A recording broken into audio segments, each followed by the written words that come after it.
آج جو اسلام کی روشنی چار سو پھیلی ہوئی ہے اور دنیا کے اندر آج اسلام کا نام ہے، یہ تلوار کے لحاظ سے نہیں پھیلا بلکہ محبوب کے اخلاق کی وجہ سے پھیلا۔ ٹھیک ہے جنگیں ہوئی ہیں، وہ جنگ تب ہوئی جب مشرکین اور کفار نے اسلام کے خلاف محاذہ آرائی کی، تو پھر اسلام نے ڈٹ کے مقابلہ کیا اور اسلام کے پرچم کو ہر چوٹی پہ لہرایا۔ تو محبوب کریم صلی اللہ علیہ وآلہ وسلم کا اعلیٰ اخلاق ہے۔ حضرت ابو ذر رضی اللہ تعالیٰ عنہ بیان کرتے ہیں، رسول اللہ صلی اللہ علیہ وآلہ وسلم نے فرمایا، تم جہاں کہیں بھی ہو اللہ سے ڈرتے رہو، برے کام کرنے کے بعد نیک کام کرو جو اس برے کام کو مٹا دے اور لوگوں کے ساتھ اچھے اخلاق کے ساتھ پیش آؤ۔ تو محبوب کریم صلی اللہ علیہ وآلہ وسلم نے اپنی امت کو ہر وقت اللہ سے ڈرنے کا حکم دیا، نیک اعمال کرنے کا اور برائی سے بچنے کا حکم دیا۔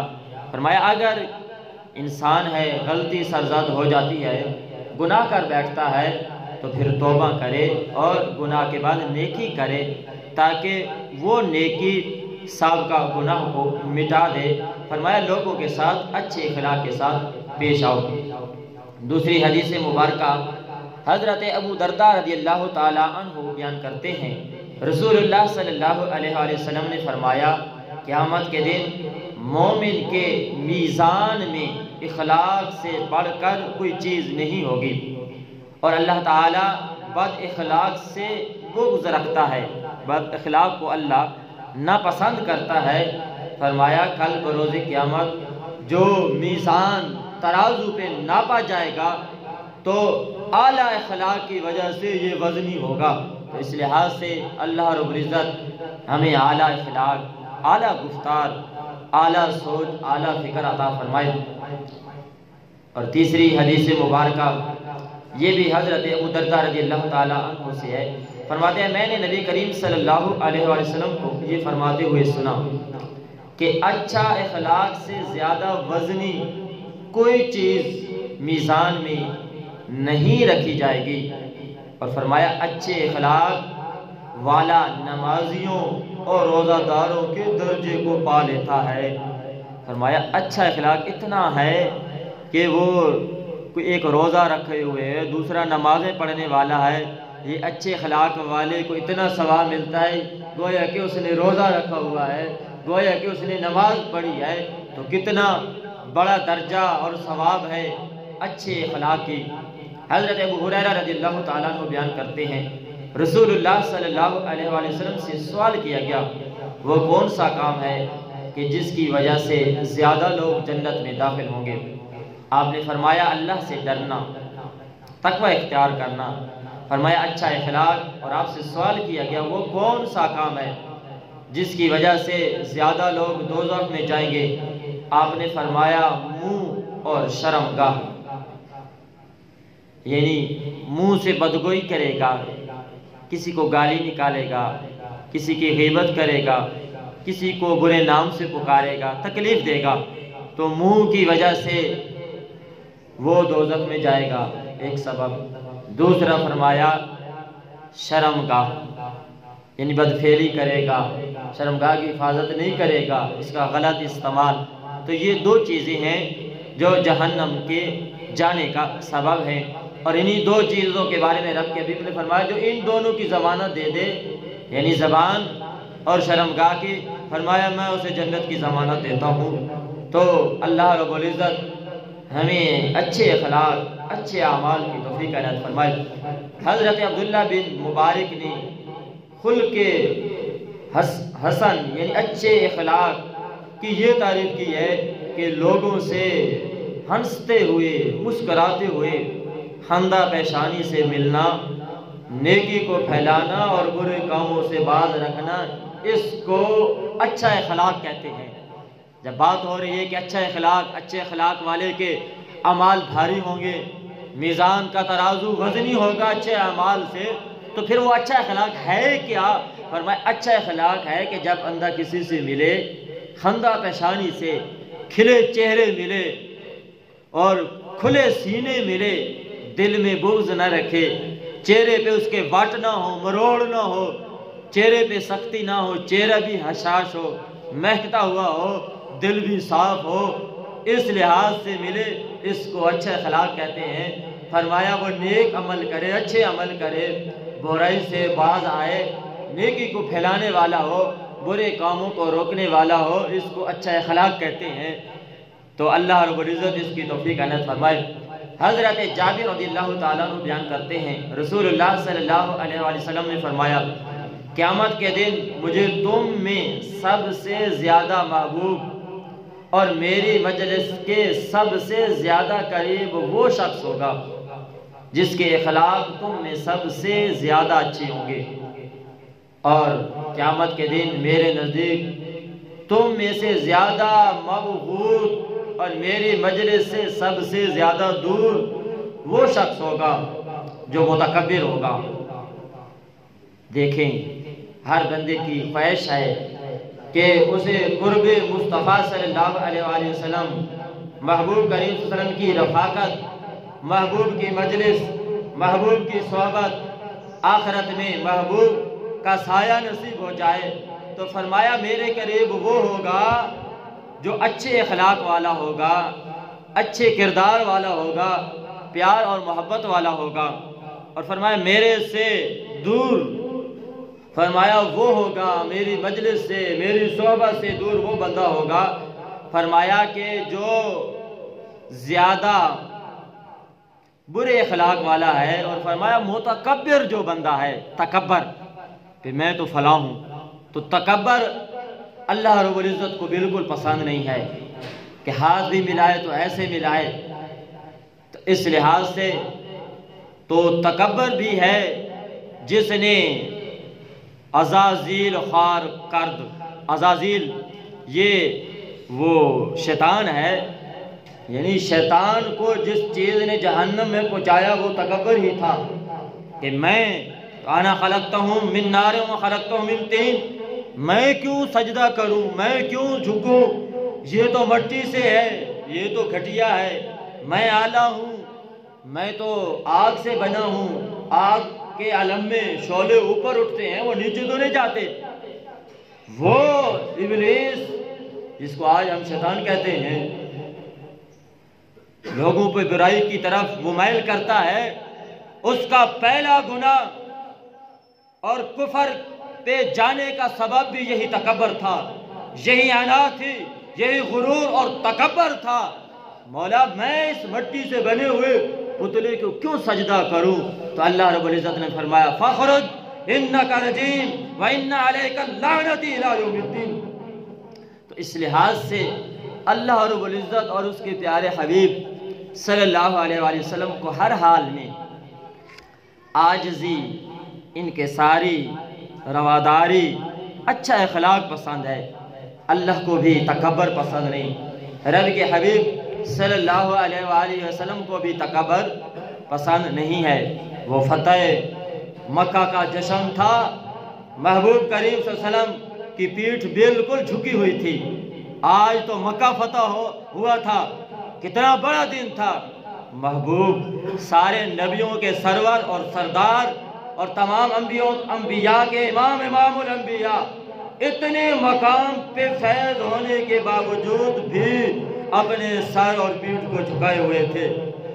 جب اتنے اعلیٰ، اتنے عرفہ ہیں اور اتنی عاجزی، اتنی انکساری، تو ہم تو خاکی، ہم تو گناہگار، سیاکار، ہمارے نام اعمال میں کیا کوئی چیز اچھی ہے؟ یہ محبوب کی محبت ہی ہے جس کو لے کے دنیا سے جائیں گے۔ مولا اور عمل تو نہیں ہے، بس تیرے محبوب کے محب تھے، تیرے محبوب کے تذکرے کرتے تھے، مولا اس کے صدقے ہمیں معاف کر دے۔ تو اس لحاظ سے بڑائی اور تکبر اللہ اور اس کے حبیب کو پسند نہیں، بلکہ عاجزی پسند ہے۔ محبوب کریم صلی اللہ علیہ وسلم کا حسن اخلاق، محبوب کا پیار، محبوب کا انداز کتنا اعلیٰ تھا۔ حشام بن عامر بیان کرتے ہیں، میں نے امہات المومنین حضرت سیدہ اما عائشہ صدیقہ رضی اللہ تعالی عنہ سے کہا، اے ام المومنین، مجھے رسول اللہ صلی اللہ علیہ وآلہ وسلم کے اخلاق کے متعلق بتائیں۔ سیدہ اما عائشہ صدیقہ نے پوچھا، کیا تم قرآن نہیں پڑھتے؟ میں نے کہا کیوں نہیں؟ تو حضرت سیدہ عائشہ نے فرمایا، نبی کریم صلی اللہ علیہ وسلم کا خلق قرآن تھا۔ پوچھنے والے نے پوچھا کہ بتائیں محبوب کا اخلاق کیسا تھا؟ تو اما عائشہ صدیقہ فرماتی ہیں، کیا تم قرآن نہیں پڑھتے؟ فرمایا ہاں قرآن پڑھتے ہیں۔ فرمایا یہ سارا قرآن محبوب کا اخلاق ہے۔ اگر قرآن کو عملی شکل میں دیکھنا چاہتے ہو تو وہ محبوب کریم صلی اللہ علیہ وسلم کی ذات والا صفات ہے۔ پریکٹیکل عملی طور پر قرآن کے احکام کو جنہوں نے بیان کیا ہے اور عمل کر کے دکھایا ہے اور پیغام قیامت تک پہنچایا ہے، وہ قرآن کی جو عملی تفسیر ہے وہی تو محبوب کریم صلی اللہ علیہ وآلہ وسلم کا اخلاق ہے، محبوب کریم صلی اللہ علیہ وآلہ وسلم کا انداز ہے۔ اسی طرح ابن مسعود بیان کرتے ہیں کہ رسول اللہ صلی اللہ علیہ وسلم نے فرمایا، مجھے میرے رب نے ادب سکھایا، سو اچھا ادب سکھایا، یعنی محبوب ادب والے، اور امت کو بھی ادب کا درس دیا ہے۔ یہ ادب کا دامن جو ہے یہی بندے کو مرتبہ اور منزل تک پہنچاتا ہے۔ ادب والا، مشائخ کا ادب کرنے والا وہی فیض پاتا ہے، استاد کا ادب کرنے والا ہی استاد کے قرب پاتا ہے، اور امام کا ادب کرنے والا ہی کوئی فیض پاتا ہے۔ تو سینے میں بغض ہو تو اسے کیا فائدہ ملے گا؟ اور باپ کے 5 ہیں 7 بیٹے ہیں، جو ادب کرتا ہے وہی باپ کے سینے میں ٹھنڈ پہنچاتا ہے۔ تو اس لحاظ سے ادب کے بغیر دنیا نہیں ہے، ادب کے بغیر زندگی نہیں ہے، ادب کے بغیر بندہ کورا ہے۔ تو اس لحاظ سے عزت مال زر سے نہیں ملتی، عزت ادب سے ملتی ہے۔ تو اگر آپ کسی کا ادب کریں گے تو آپ کا بھی کوئی ادب کرے گا، آپ کسی کو محبت دیں گے تو کوئی آپ کو بھی محبت کا جواب دے گا۔ حضرت انس رضی اللہ تعالیٰ عنہ بیان فرماتے ہیں، میں نے 10 سال رسول اللہ صلی اللہ علیہ وآلہ وسلم کی خدمت کی، آپ نے کبھی مجھے اوف نہ کہا۔ میں نے جو کام کیا کبھی مجھ سے یہ نہ فرمایا کہ تم نے یہ کام کیوں کیا۔ میں نے جس کام کو ترک کیا تو یہ نہیں فرمایا مجھے کہ یہ تم نے کام کیوں ترک کیا۔ رسول اللہ صلی اللہ علیہ وآلہ وسلم کے اخلاق سب سے اچھے تھے، اور کوئی ریشم آپ کے ہاتھ سے زیادہ ملائم نہ تھا۔ اور میں نے رسول اللہ صلی اللہ علیہ وسلم کے پسینے کی خوشبو سے بڑھ کر کسی مشک اور عطر کی خوشبو کو نہیں سونگا۔ یہ ہیں حضرت انس، 10 سال محبوب کی خادم رہے، تو محبوب خادموں سے کیسے پیش آتے تھے؟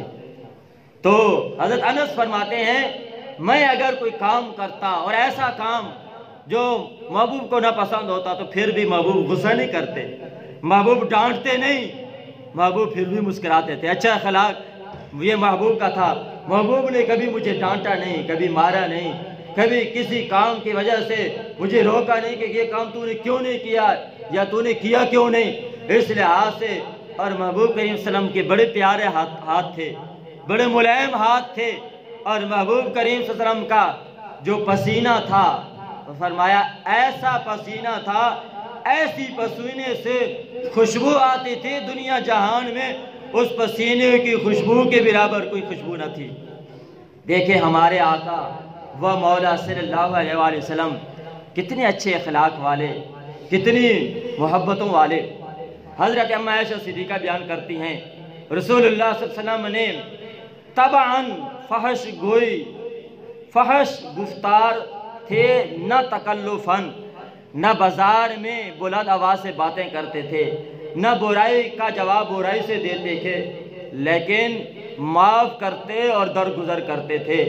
فرمایا محبوب کریم صلی اللہ علیہ وسلم کی طبیعت بھی ایسی اعلیٰ تھی، یعنی ایک بندہ ہوتا ہے طبیعت میں تو گند ہوتا ہے، ظاہراً وہ بڑا اچھا اخلاق والا ہوتا ہے، محبوب کی طبعاً بھی محبوب کی طبیعت بھی ایسی تھی، کبھی آپ نے غلط گفتگو نہیں کی، اور محبوب کے وسلم کا چال چلن، رہن سہن، اٹھنا بیٹھنا، یہ سارا طبعاً طبیعت کے لحاظ سے بھی اعلیٰ تھا۔ محبوب بازاروں کے، گلیوں چوکوں کے چکر لگانے والے نہیں تھے، اور باہر چوکوں پہ کھڑے ہو کے آوازیں بلند کرنے والے، کہکا مارنے والے نہیں تھے۔ محبوب بڑے اعلیٰ تھے۔ ایک حدیث میں کہ محبوب اتنے شرمیلے تھے، اتنے شرم والے تھے، ایک گھر میں حیادار جو عورت ہوتی ہے، کنواری بچی، اس سے بھی زیادہ محبوب کریم صلی اللہ علیہ وسلم شرم و حیا والے تھے۔ محبوب ہمیشہ اچھائی کا حکم دیتے تھے، برائی سے لوگوں کو روکتے تھے، اور اگر کوئی آپ کے ساتھ کوئی برا کرتا تو محبوب پھر برائی کا بدلہ برائی سے نہیں، اسے پھر بھی اس کے ساتھ اچھائی کرتے۔ یہ ہے محبوب کریم صلی اللہ علیہ وسلم کا درس۔ اور محبوب کریم صلی اللہ علیہ وسلم عفو و درگزر، محبوب اپنی امت کے افراد کو معاف کر دیتے تھے، اپنوں کو بھی معاف کرتے تھے، غیروں کو بھی معاف کر دیتے تھے۔ محبوب اپنے اور غیروں کے لیے اپنی چادر کو بچھا دیتے تھے۔ یہ تھا محبوب کا اعلیٰ اخلاق، اعلیٰ اوصاف، جس کی وجہ سے پورے اقوام عالم میں محبوب کا کلمہ پڑھا گیا، محبوب کے اخلاق کو سرایا گیا۔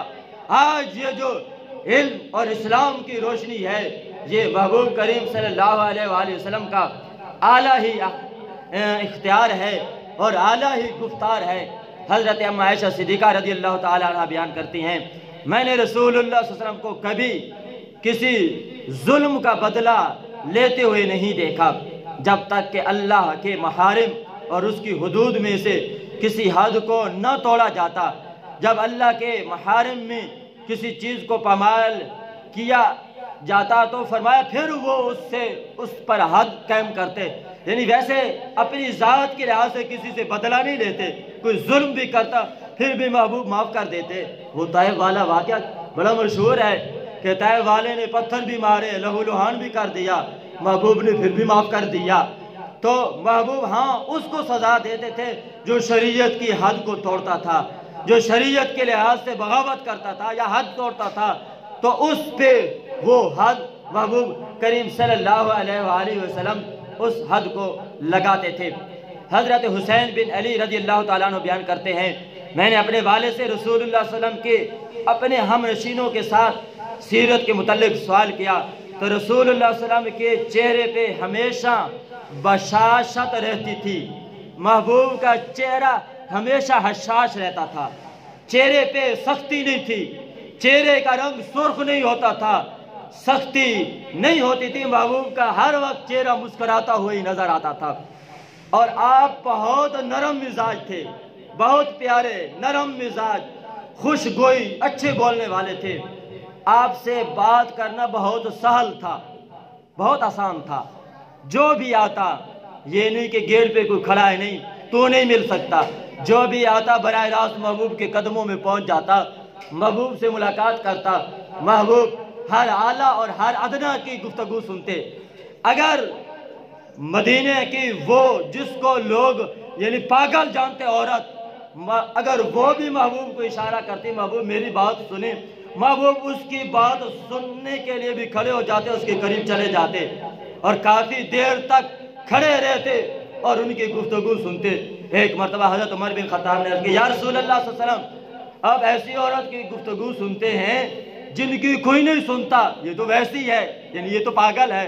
محبوب نے فرمایا، جن کی کوئی نہیں سنتا ان کی میں سنتا ہوں، جن کی کوئی نہیں سنتا ان کی میں بھی نہ سنوں تو پھر ان کی کون سنے گا۔ دیکھیں محبوب کس طرح ندار، کمزور، ضعیف، یتیم، مسکین، ان کے سروں پہ ہاتھ رکھنے والے تھے، ان کی دلجوئی کرنے والے تھے اور ان کے مزاجوں کا خیال رکھنے والے تھے۔ آپ بد مزاج اور سخت دل نہ تھے، مزاج بھی اچھا تھا اور دل بھی بڑا نرم۔ محبوب جو ہیں انسانوں پہ تو رحم کرتے ہیں، جانوروں پہ بھی رحم کرتے تھے، جانور بھی محبوب کی بارگاہ میں اپنی فریادیں کرتے تھے۔